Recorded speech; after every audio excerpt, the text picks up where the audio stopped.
एक शर्मा जी थे, इतने भ्रम के साथ व्यक्ति जीता है। एक शर्मा जी थे, उस शर्मा जी ने एक मानहानि का दावा ठोका था, और मानहानि का दावा ठोका उन्होंने, तो क्या ठोका था मानहानि का दावा कि एक फलाने व्यक्ति ने क्या, एक फलाने व्यक्ति ने मेरे लिए 100-200 लोगों के सामने उल्लू का पट्टा कह दिया। क्या कह दिया? उल्लू का पट्टा कह दिया। इसलिए उसने मानहानि ठोकी और दावा लड़ने के लिए तैयार हो गए, और दावा लड़ने के लिए मानहानि केस चल गई और कोर्ट में तारीख थी। उस समय शर्मा जी का दोस्त था वर्मा जी, भाई मेरे लिए जो उल्लू का पट्टा कहा था तब तुम वहां पर थे, तू विटनेस था, तू बता कोर्ट में जाकर के तू क्या करेगा, तू गवाही देगा कि हाँ इस फलाने व्यक्ति ने मेरे लिए उल्लू का पट्टा बोल दिया। तुम वर्मा जी कहते हाँ मैं जाऊंगा, मैं गवाही दे दूंगा कोर्ट में, और क्योंकि मैं आए विटनेस हूं, मैंने अपनी आंखों से देखा है कि तुम्हारे लिए उसने उल्लू का पट्टा कहा।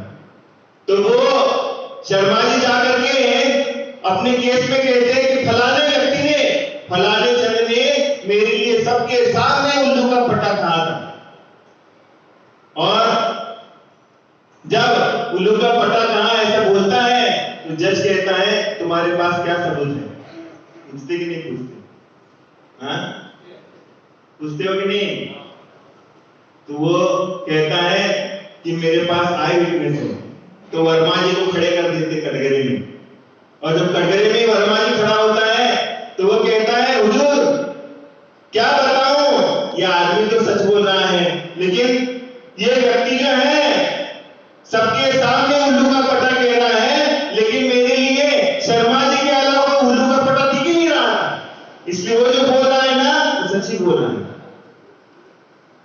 क्योंकि तुमने अपने आप को उल्लू का पट्टा मान लिया तभी तो दावा ठोका ना। हाँ उल्लू का पट्टा माना तुमने अपने लिए, और जब तुम उल्लू का पट्टा अपने आप को मानते हो तभी तो दावा ठोकते हो। इसलिए दावा तो यहीं पर तय होता है कि तुम स्वयं उल्लू के पट्टे हो।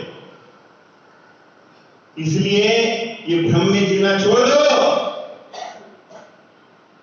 और एक बात बताता हूं कि नेता लोग आए हैं धर्म सभा में, तो मैं आपको बात जरूर बताऊंगा कि भारत देश का विकास देखना है, भारत देश का विकास देखना है तो शहरों में जाके देखिए, और भारत का विश्वास देखना है तो गांव में जाके देखिए। भारत का विकास देखना है तो शहरों में जाके देखिए, और विश्वास देखना है तो गांव में जाके देखिए। भारत का विकास शहरों में रहता है और विश्वास गांव में रहता है।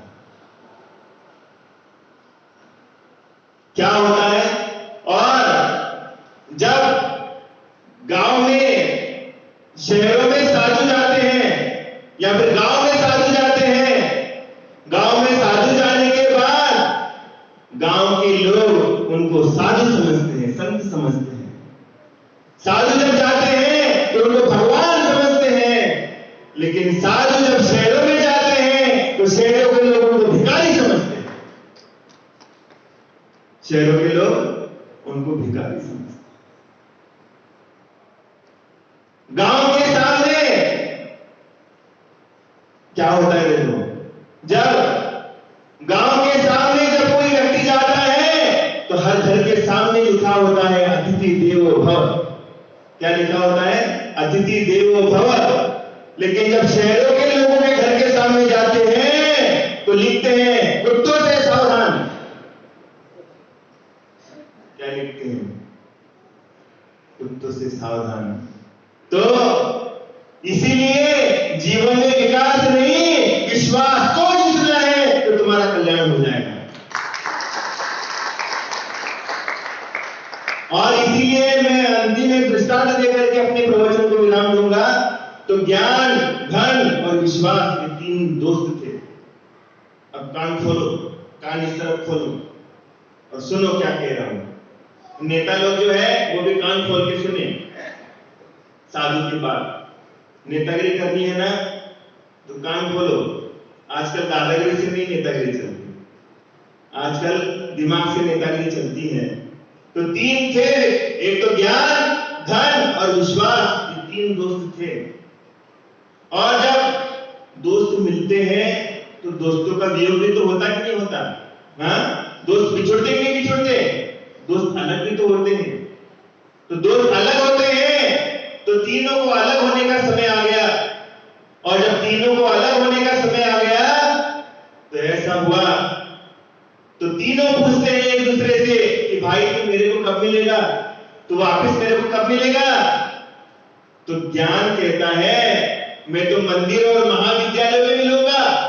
मैं कहां मिलूंगा? मैं मंदिर और महाविद्यालय